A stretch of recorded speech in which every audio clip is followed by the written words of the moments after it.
김종석 비서실장의 아랍에미리트 방문이 아직도 그 의욕이 가시지 않는 것 같습니다. 처음에는 이제 장병 격려를 시작해가지고요. 뭐 양국 파트너십 강화로 갔다가 어제는 문재인 대통령의 친서를 전달하러 갔다. 이렇게 또 해명이 계속 바뀌고 있거든요.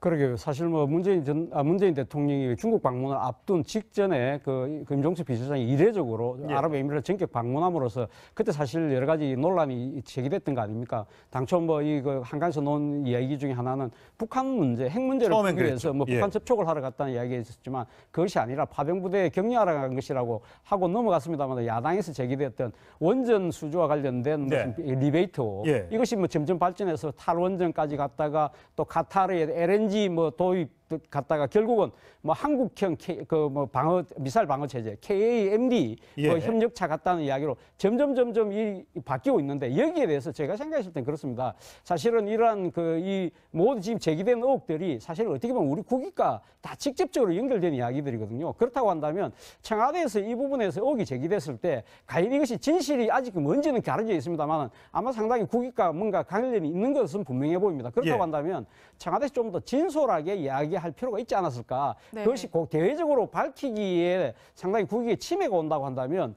지금 국정의 파트너라고 할 수 있는 야당에게 대해서는 비공개라도 물밑 접촉을 통해서라도 사실 우리 이런 일이 이야기 있었다. 이 정도까지 이야기를 좀 해주시라. 그러면 좀 더 벌어지고 난 뒤에 그때는 다시 국민들에게 제대로 밝히겠다든지 나름대로 그런 식의 정치적 노력이 없이 그냥 그 뭐 파병 그 격리차 갔다는 식으로 계속적으로 아니다. 모르쇠로 일관하다 보니까 야당을 더 자극한 측면이 분명히 있는 것이죠. 그리고 또 야당 또한 저는 또 마찬가지로 생각합니다. 야당도 사실 제기한 의혹들이 또 말이 사실 바뀌고 있는 것도 사실이거든요. 이것이 야당이 사실 집권 시절에 했던 이야기 중에 하나가 국익에 관한 초당의 외교를 해야 된다는 이야기를 입에 입버릇처럼 했던 이야기거든요. 그렇다고 한다면 지금 국익이라는 걸 생각을 한다고 한다면 이 지금 야당에서도 이 부분에 대해서 그럼 정상적으로 그러면 무슨 외교 통일 외통일을 열어서 비공개로가 보고를 하라든지 나름대로 이 정치적 해법을 나름대로 제시하는 나름대로 그런 대안도 제시할 필요가 있지 않나 하는 생각이 듭니다.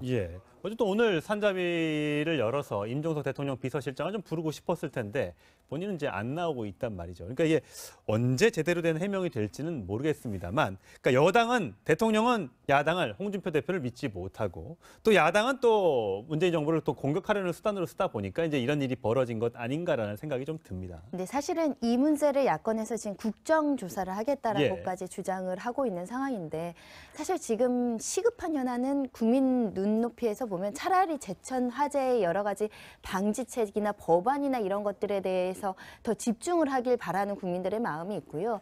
그러니까 일부 이제 치밀하게 답변하지 못하다 보니까 처음 말과 그 두 번째 말이 조금 다른 부분은 있겠지만은 국정을 운영하다 보면 사실은 모두 다 소상하게 알릴 수 없는 여러 가지 어떤 국정의 그 안보상의 그 비밀이라든지 공공의 이익이 있다라고 보이거든요. 그걸 치밀하게 모든 것을 알려달라라고 공개적으로 국정조사를 요구하면서 하는 것도 좀 적절하지 않은 측면이 있고. 공개 이제 국정조사한다는 건 이제 공개하겠다는 거죠. 그리고 이 사건의 파동을 일단은 단원에서 규정하기에는 지금 확인된 손실이라든가 이런 것들은 확인된 바가 없습니다. 그렇기 때문에 사실 이것을 어떻게 정치적인 쟁점으로 하기엔 아직은 뭔가 가시적인 손해가 발생했다거나 적극적으로 청와대가 이것을 숨기려고 했다던가 그런 정황이 확인이 되지 않고 다만 그러니까 어떤 방문을 한다면 복합적인 요소가 있겠죠. 예를 들면 뭐 장병을 방문하거나 여러 가지 다양한 복합적인 요인이 있었고 그걸 해명하는 과정에서 일부를 해명하는 과정에서 혼선이 있었을 뿐인데 이것을 국정조사까지 가야 되는 것인가라는 근본적인 의문이 있습니다. 이런 가운데 이제 양정철 전 비서관이죠. 그 문재인 대통령의 측근 중에 측근이라고 할 수 있는데 이제 대선 직후에 떠났는데 요즘에 갑자기 이제 언론 인터뷰를 하기를 시작했어요. 그래서 이게 무슨 배경이 있는 건가라는 생각이 들 정도입니다. 본인이 그러니까 언론 그 인터뷰를 자청을 했다고 그래요. 그러니까 한 이유는 본인이 왜 이 시점에 했느냐. 그러니까 지금 그 사실 연말을 앞두고 청와대 이 개편설이 지금 나돌고 있거든요. 그러다 보니까 청와대 일종 그러니까 지방선거를 앞두고 청와대 참모들 중에서 누가 빠지고 나면 개편이 불가피한데 그 상황에서 누구를 채우는데 예를 들면 양정철 전 그 비서관이 돌아올 가능성이 높지 않느냐는 이야기들이 나오고. 그러니까 임종석 비서실장도 뭐 서울시장이나 뭐 전남지사 출마도 있으니까 그렇게 되면 그 자리를 뭐 양정철 비서관이 채울 수 있는 거 아니냐? 자연적인 그 시기상의 교체설도 있고 또 한편으로는 임종석 비서실장과의 권력적인 갈등 관계 때문에 양정철 그 전 비서관이 복귀한다더라는 이야기들이 이제 사설 정보지 완전 나돌아간 거죠.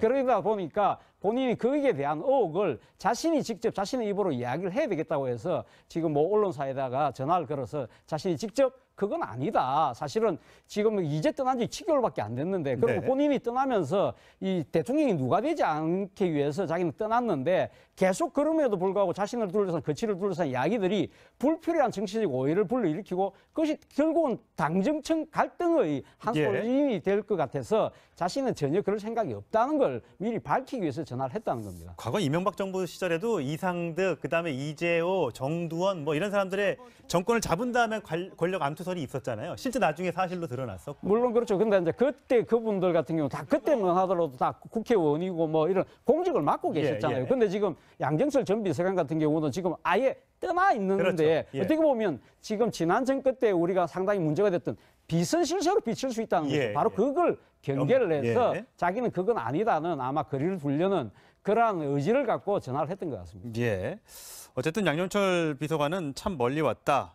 눈물 나는 지난 시간을 아름다운 추억으로 간직하며 뭐 등등 얘기하면서 임종석 대통령 비서실장과는 아무런 문제가 없다. 이렇게 얘기하고 있는데 좀 해명이 좀 간지럽습니다. 뭐 서로 정말 살뜰한 관계고 남자들끼리 뭐 하는 짓이냐 할 만큼 서로 살갑다. 이렇게 해명을 했다는데 뭐 정말 이런지는 조금 더 두고 보면 알지 않을까.